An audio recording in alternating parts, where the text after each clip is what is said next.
দর্শক আসসালামু আলাইকুম, সবাইকে শুভ সকাল। আপনারা দেখছেন ভুট্টার গাছ।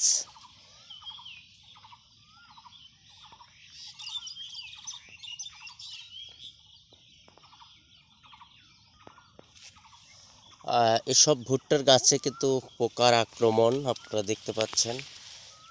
এই পোকার আক্রমণ থেকে যদি রক্ষা করা না যায় তাহলে হয়তোবা এই ভুট্টার ক্ষেতটি আর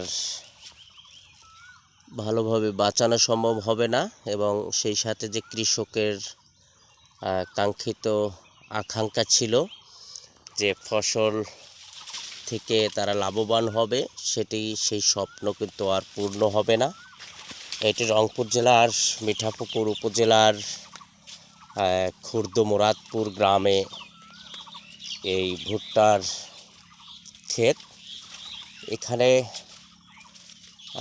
কেমন তদারকি হয়েছে, কিভাবে কে তদারকি নিচ্ছে সেটি এই মুহূর্তে কথা বলা সম্ভব হয়নি।